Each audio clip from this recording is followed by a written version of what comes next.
Hi ஒருவன். So எல்லாருக்கும் நாளைக்கு எக்ஸாம் எழுதுறதுக்கு என்னுடைய வாழ்த்துக்கள். கண்டிப்பாக முதல் பரீட்சை ஈஸியாக தான் வரும்.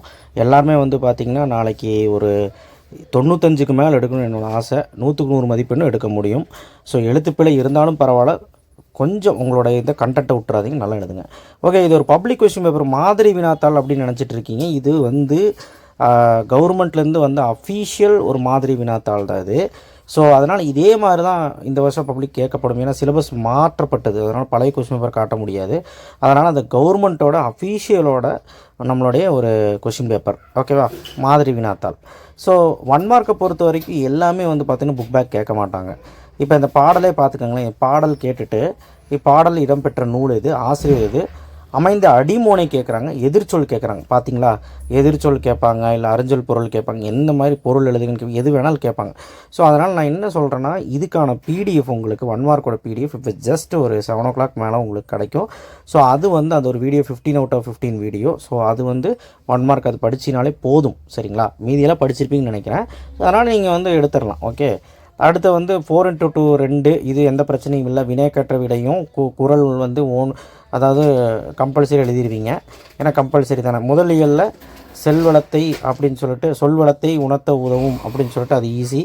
அதுக்கப்புறம் பார்த்திங்கன்னா விருந்தினரை மகிழ்வித்து கூறும் முகமன் சொற்கள், இதுவுமே ஈஸி தான். வறுமையில் படிப்பு மீது நாட்டம் கொண்டவர் மாப்போசி, இதுவும் ஈஸி தான். அவயம் ஈஸி தான். ஸோ எல்லாமே நம்ம படிக்கிற கொஷின்ஸ் தான் வரும். பாசவர் வாசவர் பலகை, இந்த கொஷின்ஸ் தான் வரப்போகுது. ஸோ அதே மாதிரி பார்த்திங்கன்னா எப்போவுமே ஒரு இலக்கண கொஸ்டின் ஆன்சர் இங்கே வந்துடும் நான் சொன்னேன். ஸோ அதே மாதிரி வந்துருச்சு. பழமொழி நிறுவச்சைக்கு நம்ம சொல்லியிருக்கோம். பகுபதொருப்பக்கம் நம்ம சொன்னது தான் இருக்குது. 8 சொல்லியிருந்தோம், அது படிச்சினாலே போதும். கலைச்சொற்கள் அப்படிங்கிறது கண்டிப்பாக ஒன்று வந்துடும், 2 மார்க் எடுத்துடலாம்.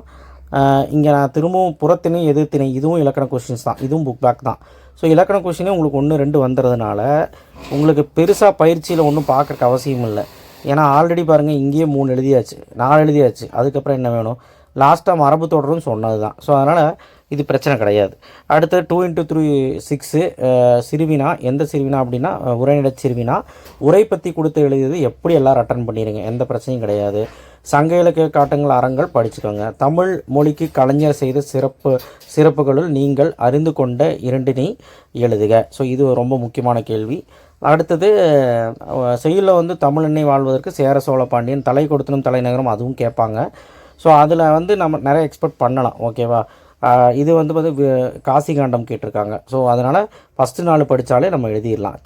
காசி காண்டம், அதுக்கப்புறம் அன்னை மொழியே, அதுக்கப்புறம் பார்த்திங்கன்னா உங்களுக்கு திருவிளையாடல் புராணம், இதெல்லாம் பார்த்திங்கன்னா எழுதிடலாம், ஓகேவா.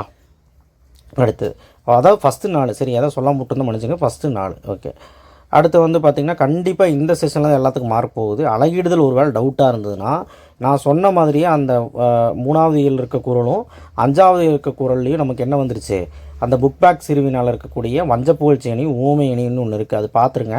ஒருவேளை வஞ்சப்புகழ்ச்சி அணின்னு கொடுக்கலனாலும் நீங்கள் அது இந்த குறள் வந்தாலே வஞ்சப்புகழ்ச்சி அணின்னு ஞாபகம் வச்சு அதோட அணி பொருத்தம் அணி விளக்கம் எல்லாமே எழுதிடுங்க, சரிங்களா. என்ன எழுதணும்? அணி விளக்கம் அணி பொருத்தம். ஃபஸ்ட்டு வஞ்சப்புகழ்ச்சி அணி அப்படின்னு எழுதிட்டு அணி பொருத்தம் அணி விளக்கம் எழுதினாலே போதும். ஏன்னா அவங்களே குறள் கொடுத்துட்டாங்க. ஸோ குறள் கொடுக்காமையும் கேட்பாங்களான்னா வாய்ப்புகள் இருக்குது. ஸோ அப்படி பார்க்கும்போது நீங்கள் சொல் பின்வருநிலை அணி, எடுத்துக்காட்டு ஊமை அணி, அதுக்கப்புறம் பார்த்திங்கன்னா சொற்பொருள் பின்வருநிலை அணி, இதுவுமே எக்ஸ்ட்ரா நீங்கள் ஸ்ட்ரைட்டாக அணியை படிச்சுக்கிட்டிங்கன்னா நல்லது. இல்லை அப்படின்னாலும் இது போதுமானது, ஓகே. அதுக்கப்புறம் ஒரு இலக்கண கொஸ்டின் ஆன்சர் வந்துடும். அந்த புக் பேக்கில் நம்ம சொன்னக்கூடிய சிறுவினால இலக்கண கொஸ்டின், மார்கழி திங்கள், அந்த மாதிரி கொஸ்டின்ஸ் தான் நம்ம சொல்லிக்கிட்டு இருக்கோம். அதில் வகுப்பறையில் ஆசிரியர் மாணவர்களும் சுற்றுச்சூழல் பற்றிய வண்ணமிட்ட சொற்களை தொகைநிலை தொடர்களை கண்டறிக, இது நம்ம சொல்லியிருந்தோம். கண்டிப்பாக பார்த்திங்கன்னா ஒரு இலக்கண கொஸ்டின் எழுதினா அறிந்தது அறியாது, புரிந்தது புரியாது, அதெல்லாம் ஈஸி. ஸோ அது ஒன்று 2 எழுதிடலாம். அழகிடுதல் தெரிஞ்சால் எழுதலாம். ஸோ எதாவது 2 தானே.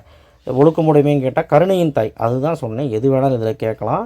கருணையின் தாய் எழுதலாம்.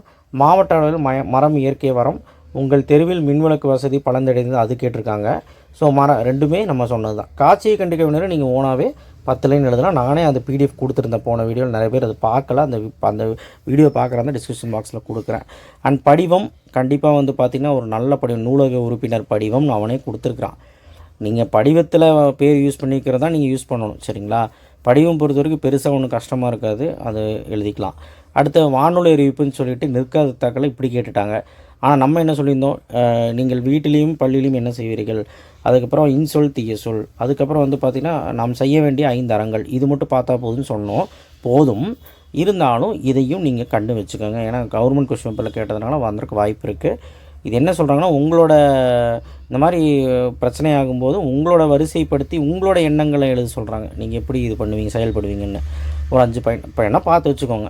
மொழிபெயர்க்க கொஞ்சம் கஷ்டமாக இருக்கும். நல்லா படிக்கிறவங்க 7 இயல்லையுமே பாருங்கள், எந்த இயல் கேட்பாங்கன்னே தெரியாது. ஓகேவா? ஸோ ஆப்ஷனில் எழுதிக்கலாம். அடுத்தது சங்ககால விருந்தோம்பல், அது கண்டிப்பாக வந்து பார்த்திங்கன்னா தேவையில்லாத கொஷின் தான். சிலப்பதிகாரம் அரூறு பாக்கம் எல்லாரும் படிக்கக்கூடிய கொஷின்.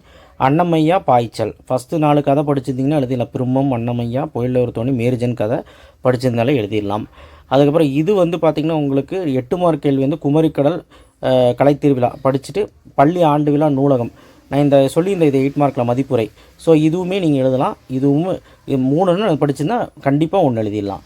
இப்போ இந்த இடத்துல நாட்டு வளம், சொல்வளம், காற்று மாசுபாடுதல், இடைக்காட்டனார், கலைஞர், அந்த போராட்ட கலைஞர், அதுக்கப்புறம் வந்து பார்த்திங்கன்னா விருந்தோம்பல் 3வது கொஸ்டின், அந்த 3வது இயலில் இதெல்லாம் பார்த்திங்கனாலே இந்த இயல்லையும் எழுதிடலாம். சிலப்பதிகாரமும் வந்து நம்ம சொல்லியிருந்தோம் 5 மார்க்கில் சொல்லியிருந்தோம். ஏன் 5 மார்க்கில் சொல்கிறோன்னா 5 மார்க்கெலாம் அதிகமாக கேட்பாங்க. இருந்தாலும் 8 மார்க்கில் கேட்டாலும் அதே நீங்கள் எழுதி வச்சாலும் போதும், அந்த கம்பேரிசன்.